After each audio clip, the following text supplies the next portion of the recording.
મિત્રો, સ્વાગત છે આજના મારા ફરીથી એક નવા બ્લોગમાં.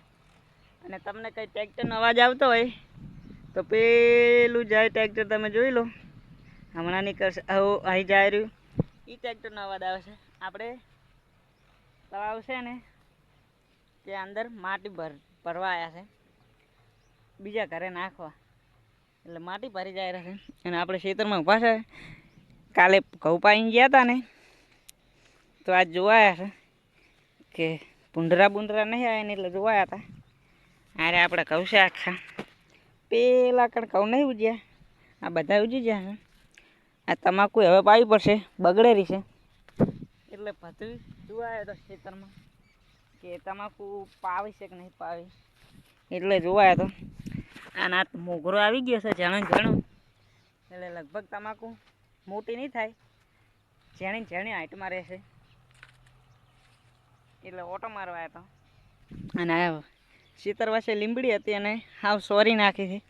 દાણા લઈ લીધા છે લીંબડીના, કેમ કે શીતર પાસે સોયલો હોય ને તો સોયલે કે ધન ના ઉગે એના કારણે લઈ લીધી છે. અને આપણે ચેલેન્જ તો જો કે લઈ જ લીધો છે 10 દિવસનો. આજે ચેલેન્જનો બીજો દિવસ છે એટલે રેગ્યુલર બ્લોગ મિલતો રહે, કો તો ઝેણો ને કે મોટો.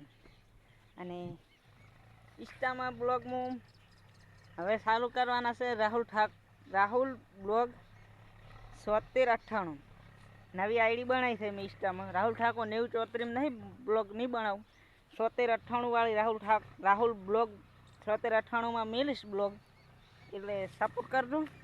અને એ ઇન્સ્ટાની લિંક હું યુટ્યુબમાં ડિસ્ક્રિપ્શનમાં આપી દઉં, એટલે ત્યાંથી જઈને સબસ્ક્રાઈબ કરી દેજો, ફોલો કરી દેજો અને સપોર્ટ કરજો.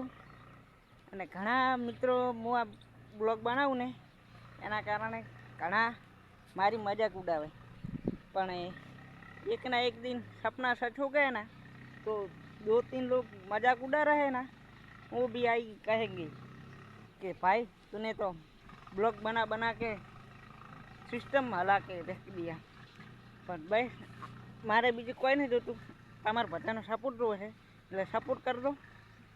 તો આપણે ફેર ટ્રેક્ટર નીકળ્યું છે, ફેર અવાજ આવતો હશે તમને. એ ટ્રેક્ટર નીકળે એના કારણે અવાજ આવે. સવરાજ ટ્રેક્ટર છે એટલે સવરાજનો તો વધારે અવાજ આવે. એટલે હવે હું ઓટો મારી રહ્યો છું બધે બાજુ. હવે નીકળું ઘર બાજુ. અને આ ખેતરમાં આપણે બેહાર્યા છે મોમો બાપજી, કેમ આખા ખેતરનું ધ્યાન રાખે. મારી પાસે જેટલી બી જમીન દીખ રહી ને, આ જમીન પેલી આખા જમીનનું ધ્યાન રાખે છે. એટલે મળું તમને ઘડીક રહી. હવે હું દૂરો ઘરે.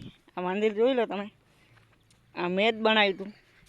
આ બધું સાફ કર્યું હતું પણ ફેર ઉગી ગયું છે, એટલે ફરીથી ટાઈમ આવશે તો ફેર સાફ કરી દઈશું આપણે આ ખોળ. મળું તમને ઘરે જઈને. આપણે આવી ગયા મિત્રો ઘરે, અને ઘરે કામકાજ ચાલુ છે. એ આ જોઈ લો તમે, ત્યાં હમું કરવાનું છે 2 દિવસ પછી. એનો પણ બ્લોગ જોઈ લેજો શું હમું કરવાનું છે. અને આ છે આપણી શેતુરી, અને આ અહીં ડબ્બામાં પડ્યા છે ફૂલડા. આપણે આવી ગયા હતા ઘરે. હવે ઘરનું કામ જે હોય કરી લઈએ. આ બધું હમું કર્યું છે તમે જોઈ લો. બધી નેટ બેટ લગાવી. આ ઉભળી છે આપણી ઊભી છે માલણ, ભેંસ ઊભી છે આપણી, શું કે માલણ. અને ટ્રેક્ટર ભરીને જાયરું છે રેતનું, તમે જોઈ લો. હા ઊંચું છું ઊંચું થઈ ગયું હતું.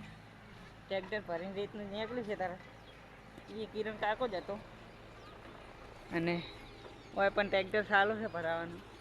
અહીં પડ્યું તમે જોઈ લો ટ્રેક્ટર, અહીં પડ્યું છે ટ્રેક્ટર, ત્યાં મશીન હેડે. અને આખું તળાવ છે આ રીતે તમે જોઈ લો.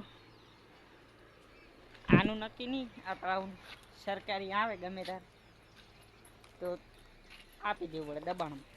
અને આ રી મારવા આવે છે મિત્રો, આ પેશન ને મારવા આવશે. આ રી વિવાહ થઈ રહી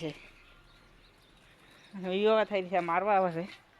અને આ છે પાડી, આની પાડી છે. એટલે બસ જે કામ હોય કરું મળું પછી. અને પોસો કાકો માથેરો છે તમે જોઈ લો. એ રીત નાખી સમી કરે છે. આ બધી હમ કરી. અને 2 દિવસ પછી શું થવાનું છે શું મૂકવાનું છે એ પણ બ્લોગ આવશે, તમે જોઈ લેજો. તો હવે હું મારું જે કામ હોય ચાલુ કરું. કોઈ નહીં ગાઈસ, આજના બ્લોગમાં આટલું. બ્લોગ પસંદ આવ્યો હોય તો લાઈક શેર સબસ્ક્રાઈબ કરવા ના ભૂલતા. મળું કોઈ નવા બ્લોગમાં કોઈ નવા ટોપિકમાં. ત્યાં સુધી જય શ્રી રામ.